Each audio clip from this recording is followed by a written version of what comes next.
दोस्तों, नई परख के इस कार्यक्रम में आपका स्वागत है। आज मैं फिर आपसे सीधी बात करना चाहता हूँ और जब भी मैं आपसे सीधी बात करता हूँ, मेरा इरादा रहता है कि राजनीतिक परिस्थिति की एक ऐसी समीक्षा आपके सामने पेश करूँ जो बिना किसी हेर-फेर के हो और उसमें बहुत ज़्यादा उलझे हुए तर्क ना हों, बात साफ तौर पर समझ में आए। हमारी आज की चर्चा के केंद्र में होंगे राहुल गांधी, जो कांग्रेस के सर्वोच्च नेता हैं। कांग्रेस का भविष्य तो उनके हाथ में है ही, इसी के साथ-साथ इस देश का भविष्य भी उनके हाथ में है। सवाल ये नहीं है कि हम राहुल गांधी और कांग्रेस को पसंद करते हैं, नहीं करते हैं। कांग्रेस देश की सबसे पुरानी पार्टी है और इस वक़्त विपक्ष की सबसे बड़ी पार्टी है। उसके पास संसद में 100 सदस्य हैं। ये कोई छोटी-मोटी संख्या नहीं है। वो इंडिया गठबंधन जो विपक्ष का गठजोड़ है, कांग्रेस उसकी नेता है। मैं ये मानता हूँ कि अगर कांग्रेस मजबूत होगी, तो लोकतंत्र मजबूत होगा। सभी पार्टियों में अपनी-अपनी कमियाँ होती हैं, कांग्रेस के अंदर भी कमियाँ रही हैं, कुछ इतिहास संबंधी समस्याएँ हैं, लेकिन उनको छोड़कर इस वक़्त भारतीय जनता पार्टी का अगर कोई राष्ट्रीय मंच पर मुकाबला कर रहा है, तो वो राहुल गांधी और कांग्रेस हैं। इस बात को समझना ज़रूरी है। अभी प्रमाण के तौर पे मैं आपको बताता हूँ कि अभी दिल्ली में एक भागीदारी सम्मेलन हुआ था। उस भागीदारी सम्मेलन में बोलते हुए राहुल गांधी ने स्वीकार किया कि कांग्रेस और उन्होंने एक गलती की है। वो गलती क्या है? वो कहते हैं कि ओबीसी समाज का महत्व समझने में कांग्रेस नाकाम रही और उन्हें भी ओबीसी समाज का महत्व देर में समझ में आया। चूंकि उनसे गलती हो गई है, तो इस गलती की भरपाई के लिए उन्हें अब दोहरी मेहनत करनी पड़ेगी। दोहरी मेहनत से उनका तात्पर्य क्या है? जातिगत जनगणना होनी चाहिए, नंबर 1 बात। नंबर 2 बात, जो निर्णयकारी प्रक्रियाएं हैं, उन निर्णयकारी प्रक्रियाओं में ओबीसी समाज की भागीदारी होनी चाहिए। दोनों बातें बहुत महत्वपूर्ण हैं। अब सवाल इस बात का है कि राहुल गांधी जब ओबीसी समाज को संबोधित कर रहे हैं, तो क्या राहुल गांधी उत्तर प्रदेश, बिहार, हरियाणा, राजस्थान, ये जो भारतीय जनता पार्टी का प्रभाव क्षेत्र है, इस प्रभाव क्षेत्र में ओबीसी वोटों को कांग्रेस की तरफ खींचना चाहते हैं? मैं समझता हूं कि ये तो अगर हम ऐसा मानेंगे, तो ये एक सरलीकृत किस्म का अ, अ, विश्लेषण होगा, क्योंकि उत्तर प्रदेश में राहुल गांधी समाजवादी पार्टी के साथ हैं। समाजवादी पार्टी उत्तर प्रदेश की नंबर 1 पार्टी है और समाजवादी पार्टी का नेतृत्व मुख्य तौर पर ओबीसी प्रधान है। इसी तरह बिहार में राहुल गांधी राष्ट्रीय जनता दल के साथ हैं। वहां भी राष्ट्रीय जनता दल भी एक ओबीसी प्रधान पार्टी है। जाहिर है कि राहुल गांधी को अगर लोकसभा चुनाव लड़ना है, उत्तर प्रदेश में विधानसभा चुनाव लड़ना है, बिहार में विधानसभा चुनाव होने ही वाला है, वहां पर वो समाजवादी राष्ट्रीय जनता दल के साथ में ओबीसी वोटों के लिए प्रतियोगिता नहीं कर सकते। तो फिर ऐसे समय में राहुल गांधी ओबीसी रणनीति लेकर क्या करने वाले हैं, ये एक बहुत महत्वपूर्ण सवाल है। और जब राहुल गांधी ने ये वक्तव्य दिया, तो भारतीय जनता पार्टी की तरफ से एक तीखी प्रतिक्रिया हुई। भारतीय जनता पार्टी के एक बड़बोले नेता हैं निशिकांत दुबे। उन्होंने कहा कि राहुल गांधी को कुछ नहीं आता है और विपक्षी दल तो मूर्खों की झुंड की तरह है। वैसे तो मैं मानता हूं कि राजनीति में इस प्रकार की शेखीखोरी नहीं करनी चाहिए, खासतौर से तब जब अभी साल भर पहले इन्हीं राहुल गांधी और विपक्षी दलों ने मिलकर नरेंद्र मोदी से बहुमत छीन लिया था। मैं कांग्रेस अध्यक्ष मल्लिकार्जुन खड़गे से पूरी तरह सहमत हूं कि अगर केवल 20-25 सीटें कम मिलती, तो भाजपा को सत्ता में आने से रोका जा सकता था। निश्चित रूप से भाजपा पिछला चुनाव हारने से कुछ ही कदम दूर रह गई थी। भाजपा नेताओं को आज ऐसा लग रहा है कि हरियाणा, महाराष्ट्र और दिल्ली के चुनाव जीतकर उसने लोकसभा चुनाव में लड़खड़ाने की भरपाई कर ली है। लेकिन वे भूल रहे हैं कि 2024 के चुनाव से पहले भाजपा ने 3 राज्यों को जबरदस्त ढंग से जीता था। वो 3 राज्य कौन से थे? मध्य प्रदेश, छत्तीसगढ़ और राजस्थान। मध्य प्रदेश में और छत्तीसगढ़ में माना जाता था कि भारतीय जनता पार्टी चुनाव नहीं जीत पाएगी। राजस्थान में भी अशोक गहलोत के नेतृत्व में कांग्रेस बहुत बड़ी टक्कर दे रही थी, लेकिन भाजपा ने उन तीनों राज्यों में एक जबरदस्त जीत हासिल की। इससे नरेंद्र मोदी और उनके सलाहकारों को लगा कि देश में उनके खिलाफ कोई एंटी इनकम्बेंसी नहीं है। लेकिन जैसे ही लोकसभा चुनाव की घंटी बजी और उस तरह से राजनीति आगे बढ़ने लगी, वैसे ही सारे देश में मोदी सरकार के खिलाफ तरह तरह की एंटी इनकम्बेंसी दिखाई देने लगी। मोदी जी और उसके रणनीतिकार चौंके। उन्होंने इस एंटी इनकम्बेंसी को नियंत्रित करने के लिए काफी कोशिशें की, लेकिन वे विफल रहे। उनका ग्राफ गिरता चला गया और बड़े बड़े दावों के बावजूद वे गठजोड़ सरकार बनाने पर मजबूर हो गए।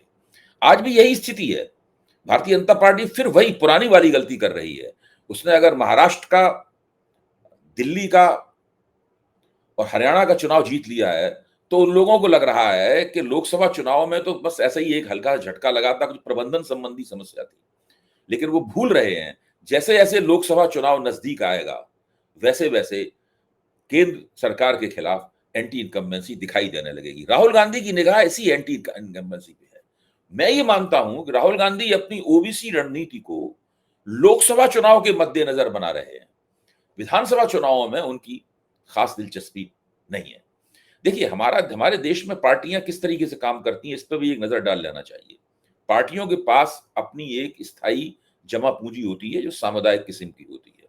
मसलन भारतीय जनता पार्टी को वैसे तो बहुत से तबकों के वोट मिलते हैं, लेकिन भाजपा मुख्य तौर पर ऊंची जातियों की पार्टी है। ऊंची जातियां उसे कमोवेश वोट देती ही रहती हैं। इसी तरीके से समाजवादी पार्टी मुख्य तौर पर यादवों और मुसलमानों की पार्टी मानी जाती है।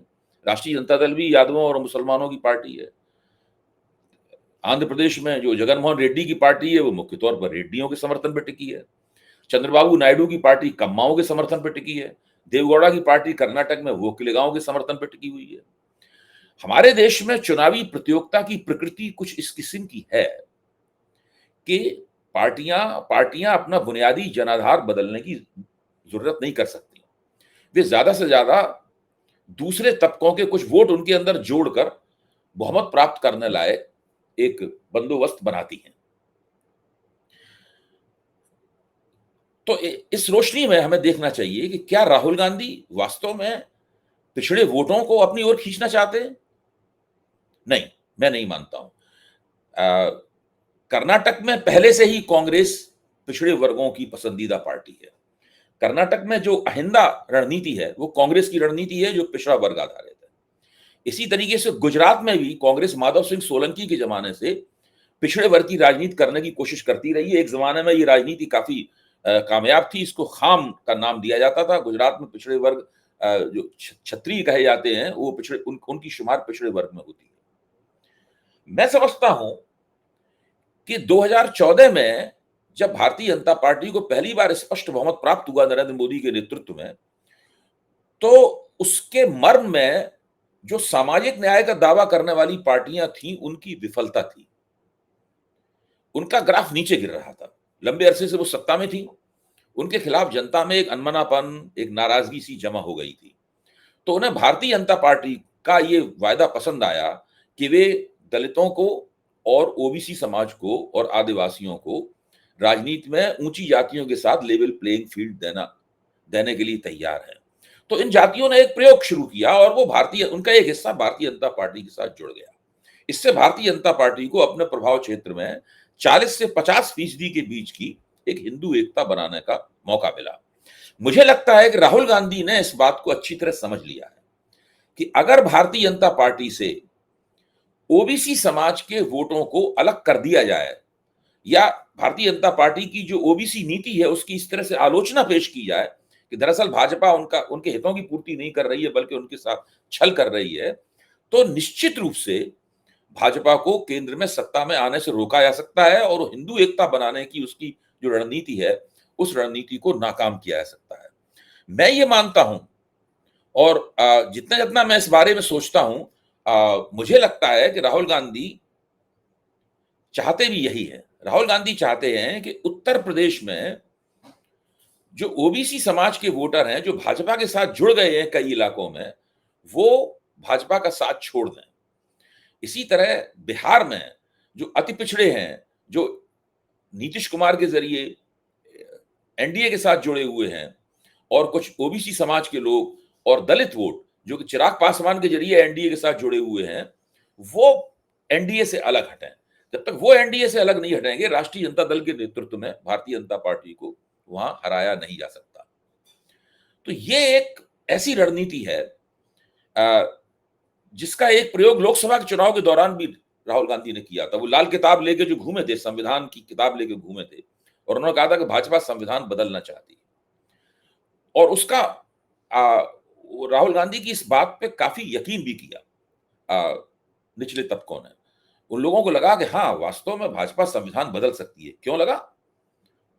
इसलिए लगा क्योंकि भारतीय जनता पार्टी ने एक संविधान बदलकर एक नया कोटा बनाया था। इसको ईडब्ल्यूएस कोटा कहते हैं। यानी इस कोटे के जरिए जो ऊंची जातियां थीं, ब्राह्मण, बनिया, ठाकुर, भूमिहार, जिनको जनरल कोटे की जातियां माना जाता है, उन्हें पिछले दरवाजे से नौकरियों में घुसेड़ा गया। अभी हाल ही में एक आरटीआई डाली गई थी।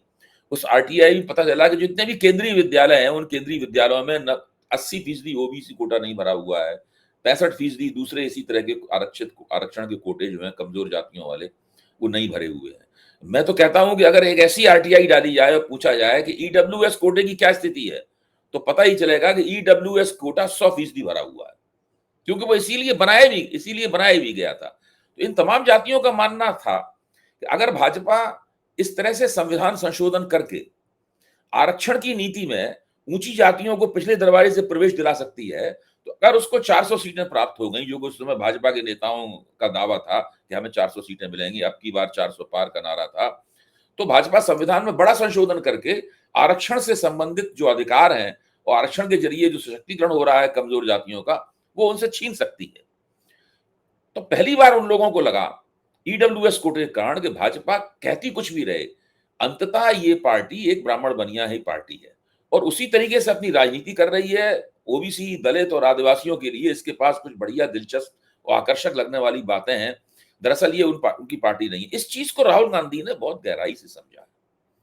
उनकी दिलचस्पी इस बात में है कि कम से कम उत्तर प्रदेश और बिहार मिलाकर 120 लोकसभा की सीटें होती हैं।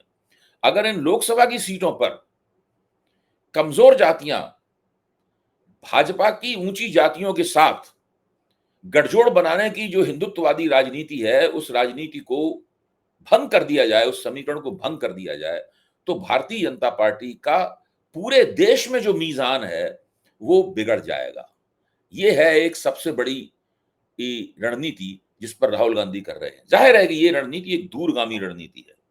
अभी पिछले लोकसभा चुनाव को 1 वर्ष हुआ है, अगला लोकसभा चुनाव 4 साल दूर है। राहुल गांधी इस रणनीति को लेकर कैसे कैसे आगे बढ़ते हैं और किस तरीके से कमजोर जातियों में कांग्रेस जाती है। यहां एक और बात ध्यान करने की जरूरत है। नरेंद्र मोदी के उत्थान से पहले, राष्ट्रीय मंच पर नरेंद्र मोदी के अवतरण से पहले, कोई भी ऐसा बड़ा राष्ट्रीय नेता नहीं था जो कि पिछड़े वर्ग की राजनीति की दावेदारी कर सकता हो। आखिरी बार किसी राष्ट्रीय नेता ने अगर पिछड़े वर्ग की राजनीति की दावेदारी की थी तो वो विश्वनाथ प्रताप सिंह थे, जब उन्होंने मंडल कमीशन की सिफारिशें लागू करने की घोषणा की थी। लेकिन उसके बाद विभिन्न कारणों से विश्वनाथ प्रसाद वीपी सिंह की राजनीति परवान नहीं चढ़ी और वो धीरे धीरे करके उनकी राजनीति खत्म हो गई।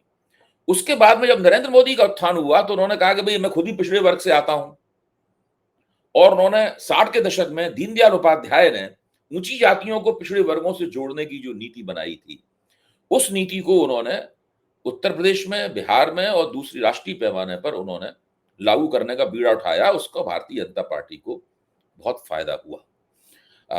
राहुल गांधी चाहते हैं कि भाजपा की इस नीति को किसी तरीके से नाकाम किया जाए और ऊंची और कमजोर जातियों को यह एहसास दिलाया जाए कि भारतीय जनता पार्टी का समर्थन करने का मतलब यह है कि एक बार फिर सत्ता पर ब्राह्मण, बनिया, ठाकुर, कायस्थ, भूमिहार, इन जातियों की पकड़ मजबूत करना। राहुल गांधी की पूरी कोशिश यह है कि वो भाजपा के प्रभाव क्षेत्र में अपनी मुहिम इस तरीके से चलाएं, ओबीसी मुद्दे को, जातिगत जनगणना के मुद्दे को और ओबीसी के निर्णय प्रक्रिया में भागीदारी के सवाल को रेखांकित करें, राष्ट्रीय मंच पर उसे पेश करें और लोगों को यह संदेश दें कि ओबीसी का मुद्दा केवल राज्य आधारित मुद्दा नहीं है, ये एक राष्ट्रीय मुद्दा है और ये केवल नरेंद्र मोदी के हाथों में उसको नहीं छोड़ा जा सकता। नरेंद्र मोदी तो एक जरिया है जिनके जरिए हिंदुत्व की राजनीति एक खास तरह का राज्य कायम करना चाहती है। एक ऐसा राज्य जिसके ऊपर भारत का जो पारंपरिक इलीट है, वो पारंपरिक इलीट ओबीसी और दलित और आदिवासी वोटों की मदद से हुकूमत कर सके। मैं समझता हूं कि इस रणनीति की बारीकियां धीरे-धीरे और भी स्पष्ट होंगी और जब केंद्र सरकार जिसकी घोषणा हो चुकी है, जातिगत जनगणना कराएगी, तब और बात समझ में आएगी कि ये रणनीति किस तरीके से आगे बढ़ती है। मेरे ख्याल से भारतीय जनता पार्टी के रणनीतिकारों को भी जल्दी ही ये बात समझ में आ जाएगी कि राहुल गांधी क्या करना चाहते हैं। तब हम देखेंगे कि वे राहुल गांधी की काट करने के बारे में क्या सोचते हैं। तब तक इस रणनीति पर निगाह रखिए।